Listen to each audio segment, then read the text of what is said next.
In this video, I'm going to do a comparison between the GoPro Hero 12 or Hero 13. It doesn't really matter for this video, and I'll talk about why in a minute.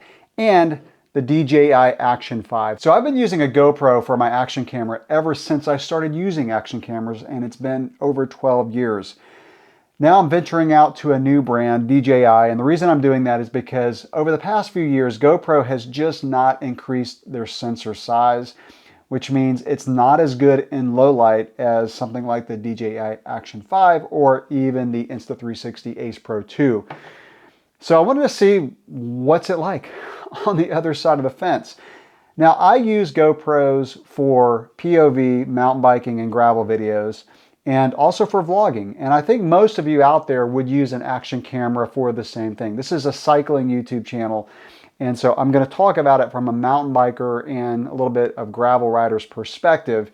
All the footage that I show in this video is from mountain biking. Now the reason I said it doesn't matter between the Hero 12 and 13 is the sensor has not changed. The Hero 13 has some features where you can add different lens options, but for this video the comparison is going to be the same because I don't care about those lens options. I'm just going to use the camera as it is like this. So this is the Hero 12. I'm going to first of all talk about some of the features that I use. And there's a few reasons why action cameras make really good vlog cameras. Number one, you're using a front-facing screen that uses the best image sensor. So on a phone, if you're using the front-facing screen, you're not using the best camera on the phone. The rear-facing is the best one. So the GoPro is 5.3K. The DJI maxes out at 4K. I don't really care about that. I haven't really noticed too much of a difference as far as 5.3 or 4K. Also, action cameras are using a different battery than your phone, so you're saving your phone battery. And then it's very easy to pull these out of your pocket and just start shooting by hitting the button. So all action cameras now have one-touch recording, so all you have to do is hit the button as you pull it out of your pocket and it starts recording. That's super, super convenient. And finally, it's the stabilization. You can just run around with these things, and the stabilization I find is better than phones. Phones have gotten a lot better, and also these are just small, right? You're not holding this big phone out in front of you. So again, we're going to do some image quality comparisons, vlog style, and then of course mountain biking. So let's talk about some of the features between these two cameras. And overall, I wouldn't say one camera is easier to use than the other. They both have their pros and cons. First of all, the mounting on the GoPro has these retractable feet, and I really like that. Now, the new Hero 13 does have the option, doesn't come with it, but it has the option for mounting it with a magnet, so you can, just stick the magnet on there. Now, I like this better than the DJI. This one has a removable mount, and it's kind of finicky. It's actually hard to get off. But once the mount is off, you can't mount this, right? So I like the retractable feet because you can just have it in your pocket, pull it out. It's smaller, it's a smaller form factor, and then you have the option of mounting it on a selfie stick or whatever. I also like the 1/4 mount that's on the bottom, so I can put this on a tripod really easily, and I don't have to have an adapter. I found that the button, the power button on the side of the DJI is harder to push down. I don't know why, maybe it'll get broken in, but it is harder to use than the GoPro. One thing I like about the DJI is I can hook a USB-C cable up to the camera and then up to the computer, and the computer will read it. And you just select file transfer on the camera when you plug it in. And so the USB-C port is right there. On the GoPro, my MacBook does not read it if I do it with the USB-C cable. I have to pull the SD card out. Now, interestingly, if I pull the micro SD card out of the DJI, my MacBook won't read that, so I have to use the cable. Powering up the cameras on the DJI, it does power up quicker if I've used it recently. If I haven't used it recently, like that day, it takes longer to power up than the GoPro. So if I hit this power button, I'm gonna hit it 1, 2, 3, power it up, just like that. But if I did that and I hadn't powered it up earlier today, it would take longer than the GoPro. Whereas the GoPro, I'm gonna power it up, 1, 2, 3, and then it's powered up. As far as recording, the GoPro actually records quicker than the DJI if I hit the one-touch recording, which is important because if I'm mountain biking and I'm coming up on something and I want to start recording, I hit the record button, it's about a second or two quicker on the GoPro. One thing that I really like about the DJI is being able to use their wireless microphone. It is so good for vlogging. I cannot get this microphone to pair to my GoPro Hero 12. Now, I've heard it's better on the Hero 13. Not only can you pair this, but you can pair two of these to the new DJI Action 5, and that's a new feature to the DJI. So if you need to use a wireless microphone like this, the DJI is the way to go for sure. I'm not gonna go too much into the phone app because I don't want this video to be a tutorial, but I will say that the videos transfer a lot faster on the DJI to my phone. For example, I did a 1-minute vertical video on the DJI that took 7 seconds to transfer to my phone through the app.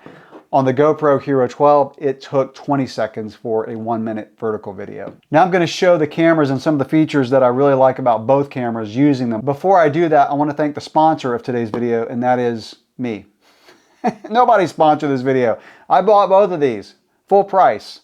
So yeah, all right, let me show the features of both of these cameras, just a few, and then we'll get into the actual image samples and talk about the video quality. One thing I really like about the DJI is it's a touch screen on the front screen. So I can change all my settings. Like if I'm vlogging and I want to change a setting, I can just tap on the screen and change resolution and other settings. So the back screen of the DJI is bigger than the GoPro. And I also want to say that the form factor of these cameras is about the same. The DJI is a bit smaller. So if I were to remove these feet, the DJI is just a bit shorter than the GoPro, and as far as width, they are pretty similar. I do like the shortcut menus that you can put on the back of the GoPro. For example, if I tap that one, I've got the color, vibrant or flat. Whereas the DJI, you're gonna have to go into the settings.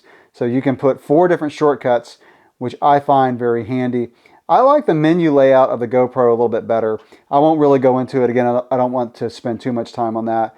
But I do like the getting into all of these settings just by holding down on the little thing here on the bottom. If I hold that down, I'll go right into all of these settings all on one screen. One thing that I really like about the GoPro is being able to shoot vertical video and keeping the camera in the same position. So what I can do is instead of 16:9, I can change it to 9:16, and I can still have the camera mounted up and down, like this, but have a vertical video. On the DJI, you have to use the little cage that it comes with and actually turn the camera to get a vertical video. So I really like that. The other thing I like about the GoPro is being able to shoot in this 8:7, and that way you can choose vertical or horizontal when you're editing. So you don't have to decide until you're editing the video, which is really nice about the GoPro. One huge advantage of the DJI is the fact that it has internal storage. So if I swipe down from the top, go over, you can see I've got about 48 gigs of internal storage. I've got a small SD card in there. So you can have your SD card and then internal storage. And if you forget your SD card or it gets full, it can go over to the internal storage, which is a really nice option. And one thing I also like about the DJI is when you're charging it, it'll show the actual percentage versus the GoPro, which is just a red light when it's charging and it goes off when it's fully charged. So those are some of the features that stuck out to me most when I was using both of these cameras. But now let's talk about image quality, because that is by far the most important thing for me. So I was on a recent mountain bike trip up to the North Georgia mountains during the fall leaf change. It was beautiful. And so I've got some footage of me vlogging, and then I got some mountain bike footage. So let's take a look at that. We're starting off with the vlog test here in the worst situation possible, and that is the sun directly behind me. I like how the DJI kind of brightens my face at times, and I know I'm getting the sun kind of peeking in and then going out. So that's with the sun right there. Not something that I would really try to do, but I just want to show you what it looks like. I'll try to get it to where my head blocks the sun. See how the cameras do as far as brightening up my face. All right, now what I'm gonna do is turn around and get the better situation of having the sun on my face. But this can be bad too, because I found that some cameras just don't even handle light on my face. Like for example, the iPhone. Like the iPhone makes my face look so red when the sun is directly on me. Probably not a situation that I would do either. And then the last thing that I'll do is probably get in my best situation is where I'm kind of in the shade, but I have light coming in on my face. Looking at the DJI, it does look like my face is pretty red. That HDR effect is just something else on the DJI. Now I'm in the shade with a pretty good amount of light behind the cameras, and this is probably the ideal filming situation that you want to try to be in, but it's life. You can't always get in the best situation. I'm doing one more test here because the DJI is doing this over-processed HDR look that's kind of driving me crazy. I don't really like it. So what I've done is I've set the texture to -2, that's their equivalent of sharpness, and I've turned the EV comp down. I put it to a -0.3 on the DJI. The GoPro is at 0 and the sharpness is at medium. I'm just seeing if this is any better so it doesn't just make everything look too fake, too HDR. It really happens on like a fall day like today, but I've also seen it happen with really bright green leaves. And so I'm just gonna walk around here, just pan around, just get a little bit different lighting. Not quite as sunny today as it was a couple days ago when I was filming. But hopefully this will be better because it's almost a deal breaker for me with the DJI. Now for the mountain bike test. So what you're going to see, the GoPro is on the left, the DJI is on the right. The GoPro white balance will fluctuate quite a bit if you keep it on auto white balance, which is what I did here. I remedied this later by selecting 5500 white balance, which ended up being really good for this beautiful fall day. And so I like the image of the GoPro better. It does not look as over sharpened and HDR over processed like the DJI on the right. The DJI image looks good. I mean, it's nice and crisp and the blue sky looks great, but the GoPro image to me here just looks more natural. The leaves against the blue sky look more natural. Sometimes I'll look at the leaves against the blue sky on the DJI and they just look fake. It's just the best way to describe it. It almost looks like a cartoon, like a watercolor painting. Now zooming in here on the GoPro, I'm going to do the same thing on the DJI just so you can get a full screen image of the GoPro. I just like the way this looks. The trees look very natural. The Achilles heel of the GoPro is low light. And I don't know if you can see it in the upcoming indoor vlog test that I'll do right after this, but there's a lot of noise in the GoPro image and it's not in the DJI. All right, back to a side-by-side, and then we're going to zoom in to the DJI just so you can get a full screen look at that. I mean, the sky looks good. The colors really pop. I could live with this, but I just like how natural the GoPro image looks compared to this, which I can't believe I'm saying because I have been critical of the GoPro sensor not changing, not getting bigger. I think we'll see that coming up, but all right, back here to a side-by-side. So yeah, that's the mountain bike test. Again, my pick would be the GoPro. Let me know in the comments below what you think, which one you would prefer between these two images. Now for the low light test, I've got the ISO set to where it can go as high as it needs to. I've got some natural light coming in, hitting my face. Sun is setting. So light's coming in through the window. I'm going to back up here and we're going to get less and less light to where we're going to have extreme low light, darker than any situation that I would ever use for any camera, much less an action camera. But I just want to see how these do. Okay, so now I'm in a hallway where it is pretty dark. I'm going to pass by a door here that has some natural light coming in from a window right there, and then back up to less light. So this is kind of an indoor low light test, just in case you want to know. Standing right here is as dark as I would ever get it indoors. So we'll see which one does. I don't know. I mean, on the screen they look about the same, but I want to look at the image quality for both of these vlogging in low light.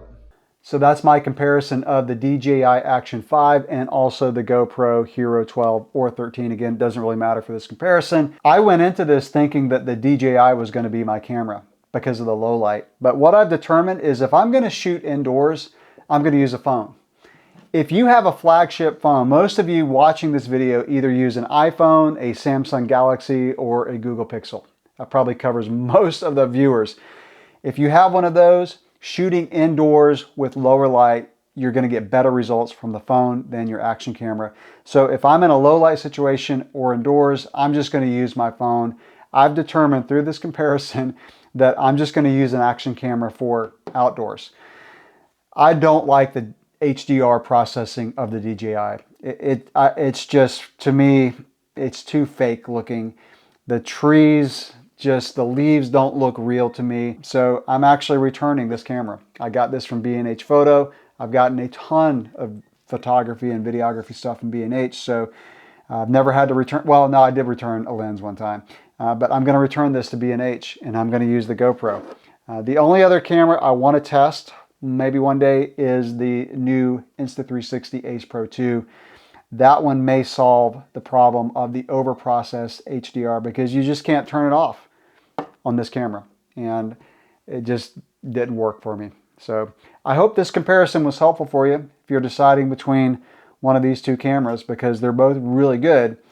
It's just, I like the image quality of the GoPro. It's a more natural look for me, and I'm surprised I'm saying that. So that's going to wrap it up for this video. If you haven't subscribed to the channel, go ahead and do so. If you're interested in mountain biking and gravel, to include bike reviews, bike maintenance, tutorials, all that stuff, gear reviews. And then if you like this video, if it was helpful, do give it a thumbs up. It does help the channel. All right, I'll catch you in the next video. Thanks for watching.